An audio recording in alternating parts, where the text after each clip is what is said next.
పంచభూతాల్లో ఒకటైన నీటిని ఆరాధిస్తూ నదుల్ని తల్లులుగా పూజించే సంస్కృతి మన హిందూ సంస్కృతి. అందులో భాగంగానే ఏటా ఒక నదికి చొప్పున పుష్కరాలు వస్తుంటాయి. అలా ఈ ఏడాది సరస్వతి నది అంత్య పుష్కరాలు జరగనున్నాయి. తెలంగాణలో అత్యంత పవిత్రమైన పుణ్యక్షేత్రం కాళేశ్వరం భక్తజన సముద్రం కాబోతోంది. అత్యంత విశిష్టమైన పవిత్రమైన సరస్వతీ నది అంత్య పుష్కరాలకు ముహూర్తం ఖరారైంది. ఇందుకోసం ప్రభుత్వం ఏ విధంగా ఏర్పాట్లు చేస్తుందో తెలుసుకోవాలంటే ఈ స్టోరీ చూడాల్సిందే.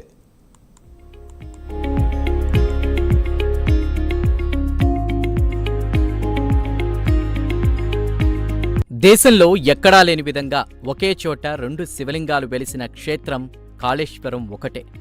ఈ 2 లింగాలకు నిత్యం అభిషేకించిన నీరు గోదావరి, ప్రాణహిత నదుల సంగమ స్థానంలో కలుస్తూ ఉండడంతో పాటుగా ఇక్కడ సరస్వతీ నది అంతర్వాహినిగా ప్రవహిస్తుంది. ఇది తెలంగాణలోని జయశంకర్ భూపాలపల్లి జిల్లాలో ఉంది. ఇక్కడే ఈసారి పుష్కరాలు జరగనున్నాయి. 12 ఏళ్లకొక్కసారి వచ్చే ఆధ్యాత్మిక కుంభమేళా ఈ సరస్వతి పుష్కరాలకు ముహూర్తం ఖరారైంది. గతేడాది మే నెలలో ప్రారంభమైన ఈ పుష్కర చక్రం ఇప్పుడు అంత్య పుష్కరాలతో పరిసమాప్తం కానుంది. కాళేశ్వరం త్రివేణి సంగమం వద్ద మే 21 నుంచి జూన్ 1వ తేదీ వరకు సరస్వతీ నది అంత్య పుష్కరాలు ఘనంగా నిర్వహించనున్నారు. ఈ మహాపుష్కర వేడుకల కోసం కాళేశ్వరంలోని త్రివేణి సంగమ క్షేత్రం సర్వాంగ సుందరంగా ముస్తాబవుతోంది. కేవలం దర్శనం మాత్రం చేతనే సమస్త భక్తకోటికి అందరికీ కూడా ముక్తిని ప్రసాదించేటువంటి గొప్పనైనటువంటి ఈ క్షేత్రంలో మే 21 మొదలుకొని జూన్ 1 వరకు సరస్వతీ నది అంత్య పుష్కరాలు తెలంగాణ రాష్ట్ర ప్రభుత్వం అలాగే దేవాదాయ ధర్మాదాయ శాఖ వారి ఆధ్వర్యంలో అత్యంత వైభవంగా ప్రతిష్టాత్మకంగా నిర్వహిస్తున్నారు. ఈ పుష్కర స్నానం ఆచరించడం ద్వారా మన సమస్తమైనటువంటి పాపరాశి అంతా కూడా నశించిపోయి అనంతమైనటువంటి పుణ్య ఫలితం లభిస్తుంది అని మనకి శాస్త్రాలు చెప్తూ ఉన్నాయి.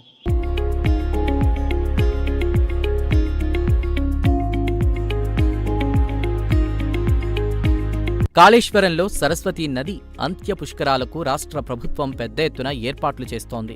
ప్రయాగ్రాజ్ను తలపించేలా కాళేశ్వరం త్రివేణి సంగమం వద్ద అద్దిరిపోయే సెట్టింగ్స్కు ఏర్పాట్లు చేస్తున్నారు.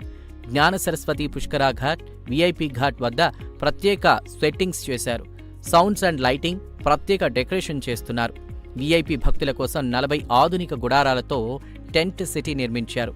అంత్య పుష్కరాలకు రాష్ట్ర ముఖ్యమంత్రి రేవంత్ రెడ్డి కూడా హాజరయ్యే అవకాశం ఉండడంతో ప్రత్యేక ఏర్పాట్లు చేస్తున్నారు. మరోవైపు వచ్చే ఏడాది గోదావరి పుష్కరాలు కూడా వస్తూ ఉండడంతో కొన్ని శాశ్వత నిర్మాణాలు చేస్తున్నారు. లక్షలాదిగా తరలివచ్చే భక్తుల సౌకర్యార్థం అధికారులు అన్ని వస్తువులను సిద్ధం చేస్తున్నారు. విశాలమైన వాహన పార్కింగ్ స్థలాలు, అవసరమైన తాగునీటి వసతులు, మరుగుదొడ్ల నిర్మాణాలు పూర్తిగా వస్తున్నాయి.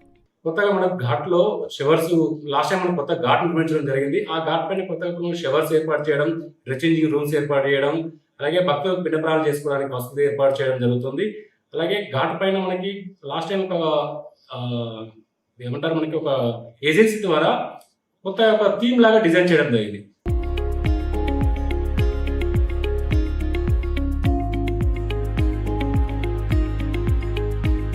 అంత్య పుష్కరాలు జరిగే 12 రోజులు వివిధ ప్రాంతాల నుండి స్వామీజీలు, పీఠాధిపతులు రానున్నారు. పుష్కరాల సమయంలో ప్రత్యేక హోమాలు నిర్వహించనున్నారు. మొదటి రోజు 21న మహాగణపతి హోమం, 22న సుబ్రహ్మణ్య షడక్షరి హోమం, 23న హయగ్రీవ హోమం, 24న నవగ్రహ హోమం, 25న మహామృత్యుంజయ హోమం, 26న దుర్గా సూక్త హోమం, 27న మహాసుదర్శన హోమం, 28న వేద దక్షిణామూర్తి హోమం, 29న స్వయంవర పార్వతీ హోమం, 30న ధన్వంతరి హోమం, 31న మహారుద్ర హోమం, జూన్ 1న లఘుచండి మహాపూర్ణాహుతితో పుష్కరాలను ముగించనున్నారు. గత సంవత్సరం మనం సరస్వతి ఆది పుష్కరాలను నిర్వహించుకోవడం జరిగింది. ఇప్పుడు జరిగేవి అంత్య పుష్కరాలు. ఈ 12 రోజులు మనకు గతంలో మాదిరిగానే కాశీ నుంచి పండితులు వచ్చి హారతి ఇవ్వడం జరుగుతుంది. అలాగే ఈసారి కొత్తగా తెప్పోత్సవం కూడా నిర్వహించడం జరుగుతుంది.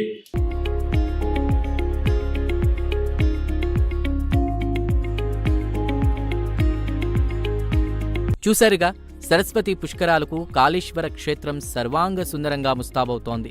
లక్షలాదిగా తరలివచ్చే భక్తులకు ఎలాంటి లోటు రాకుండా ఇటు ప్రభుత్వం, అటు అధికారులు అన్ని రకాల పగడ్బందీ ఏర్పాట్లు చేస్తున్నారు.